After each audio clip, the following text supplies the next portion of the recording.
Hey there, everyone. It's Jennifer. All right. I'm here in beautiful fall in Asheville, North Carolina. And I was reminded of how much contrast there is in the world right now and what's happening in politics, what's happening in economics. You know, in physics, all of that stuff, all of those experiences of contrast actually catalyze us to think different, to wish something more for the world. It also makes us wish something more for our children and for our lives. Not to mention, some people get so polarized because they want to be, there's righteous sides. All of that polarity actually affects the magnetics of everything we live in.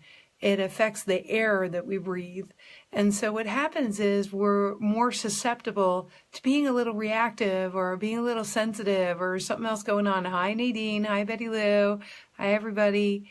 So thanks for joining us, by the way, whether you're watching the replay or right now. And so because all those things are happening, I love to hear from everybody. Have you felt that? Have you felt like the air has stuff in it? Like the atmosphere around you it's just having you need to put everything outside of you, because you can actually be affected by quite a lot if you don't do that. Have you noticed that? So the reason I mention this is, and the reason I'm bringing it up is because it actually was happening for me last night. I was watching something go on within me around someone that I really love and adore. And with that person that I really love and adore, I watched them get super duper angry at me or hold me in judgment or hold me responsible for something not working in their life. And because they were feeling, they're sensitive and they were feeling the frustration, right? So have you had that happen? Have you noticed that? Have you ever had that where someone was perceiving that something isn't working in their life and it's your fault? Have you ever had that? So, and it feels terrible because you love them, right? So we're going to do 2 more Facebook Lives on this very subject. The next 2 subjects, I'm going to tell you the other ones. One is not having others not being responsible for other people's happiness and not having them be responsible for your happiness. How do you make that switch so that you're not carrying them and they're not carrying you? How do you switch that in a relationship? Because doing that will transcend conflict. Because as soon as one of you doesn't behave the way the other one wants you to, all of a sudden you're in deep, deep doo-doo, right? You're going to get into a conflict because you need the other person to be a certain way or act a certain way for you to be happy, or vice versa. How do you transcend that whole paradigm? How do you get out of that entire thing? So that'll be Facebook Live number 2. And the third one we're going to do, which is, again, later this week, is all about, for those of you who know that you like to control things so that you can feel safe and happy, and that the work, you like things to go a certain way, you need it to look a certain way before you can feel safe. How can you feel safe regardless? How can you feel safe no matter what's going on in the world? Imagine that kind of freedom. So the third one is definitely all about freedom, like my kind of freedom, which is, doesn't matter what's going on around me, I am free and I feel safe. And I have that knowing inside my cells, like it's a cellular knowing that I am safe. But today we're talking about going through conflict with grace. So here's where we're at about that. This is, for me, this is such a huge lesson. Sometimes when you're into personal growth or when you study a lot of different methodologies, you can get a little bit woo-woo, like you send love or you pray for someone, or, we even have an exercise where you go into physics and you bring your higher self and then you bring the other person's higher self and then you have a conversation with them, which absolutely is a great idea. But the problem is sometimes someone is so committed to being right that you are wrong. Have you ever noticed that? Or sometimes you're so committed that you're right and the other person is wrong. But we'll talk about the other person being righteous about you. And it's terribly, terribly uncomfortable. So what we want to do, so what happened to me last night, let's just go from that place. What happened to me last night is I felt someone I love so deeply actually holding me responsible for their unhappiness. And so I realized that I started wanting to fix it, or wanting to make them understand, or wanting to make it different, or wanting to make them see what I could see, which is kind of arrogant. I'm going to tell you why. And I'm going to tell you how to reverse this, how to actually transmute it, transcend it, make it such that the conflict goes away and sort of harmony comes along. Do you want to hear that? Is something you would like to hear about? I don't know. But I can definitely tell you that the way I'm going to tell you for sure works, okay? Because it's straight up physics.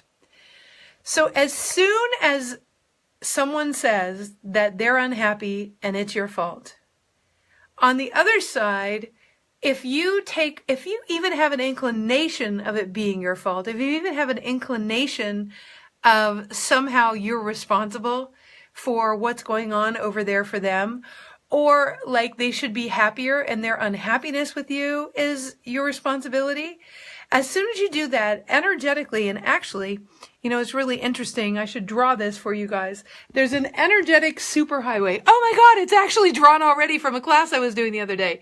You see, these are two people, the blue person and the red person. And what happens is, as soon as you decide to go on that egoic dance back and forth, you just created an energetic superhighway in the same frequency. So you've met at the same frequency. You've met each other, right? And now you're in a dance. You've created a superhighway between you. But what you have not done is you have not taken responsibility for your, let's say, frequency of thought or frequency of being. So let me show you something about physics. Let's say this blue person is the person that is really upset at you and they hold you responsible for they're really upset with you and you're in a conflict. And then what you did is you said, you know what? I agree. That's really upsetting. And you're wrong. I don't want you to not know me. I mean, it feels terrible that you don't get me. I'm so sad that you don't get me and I need to fix this. So what you do is you go into fixing mode. That is the exactly most ineffective thing that you could possibly do. The thing you want to do first, if you see this has a frequency, let's say the frequency is 5, but you want to be at a 10. So we don't have to talk about megahertz right now. We're just going to talk about a frequency of 5 and you want to go to 10. You actually don't want to live in the frequency of conflict.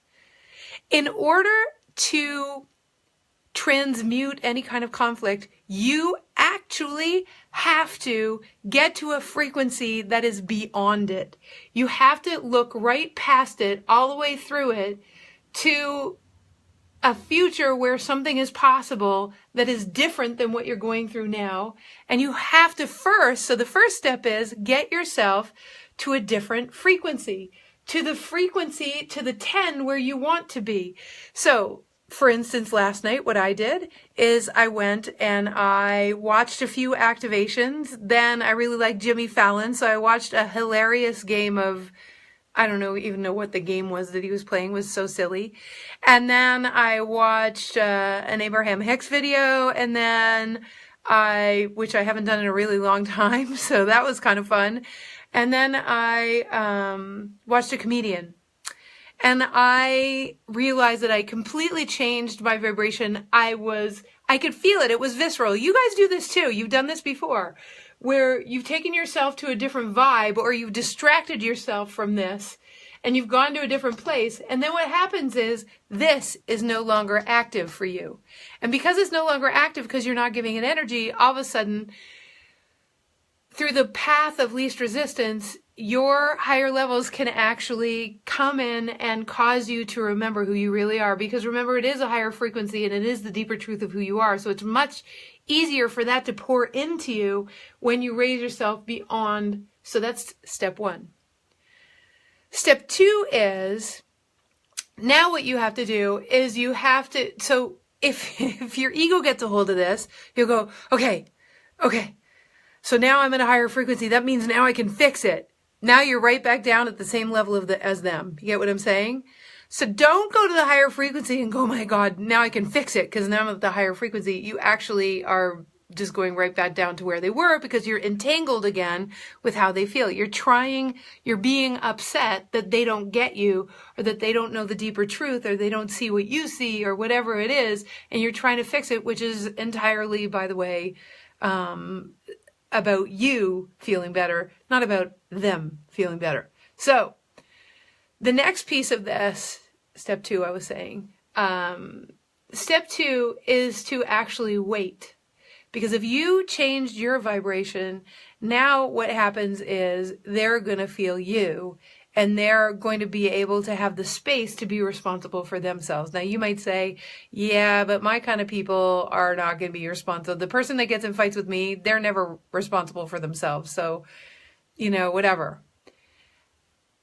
So my step 3 is to go to them and say, listen, I'm taking full responsibility for myself. I really saw that I thought you were broken and you need fixing.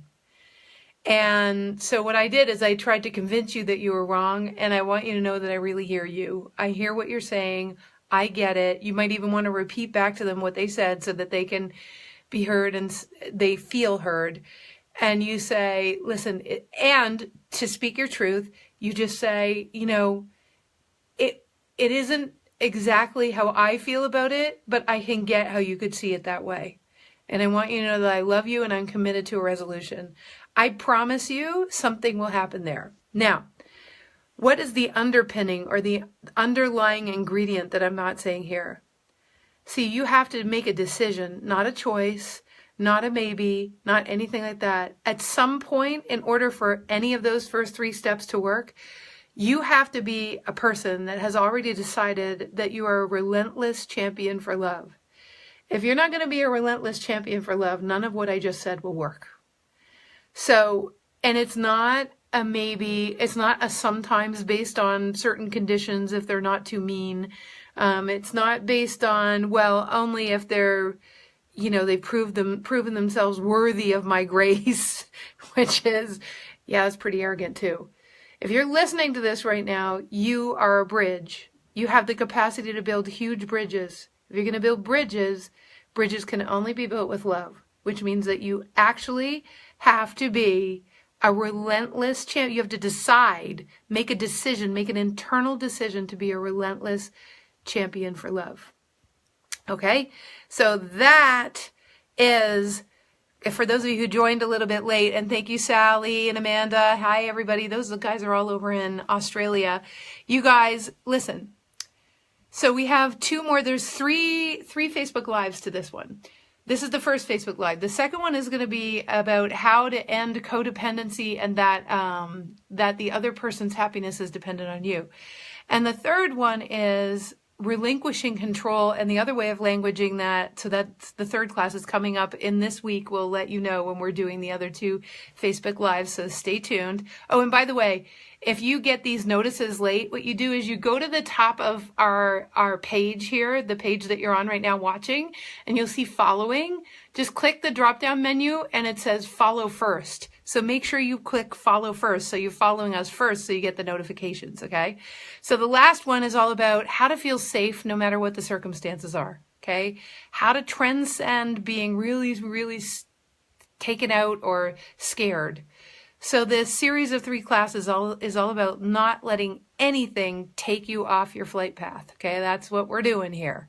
All right, this is Jennifer Hough, and you can go to www.thewideawakening.com right this very second. And if you go to register for our weekly activations, which is basically a free program. If you go to register for that, you'll actually get 3 of our 12 days of awakening for free, just because we love you. And they're very powerful. They're only 20 minutes each, and you can listen to them day after day after day. All right, you guys, love you. Love you, Betty Lou. Bye, Sally. Okay, everybody from all over the world, giving you big, big, big, big smushy hugs. Okay, bye for now.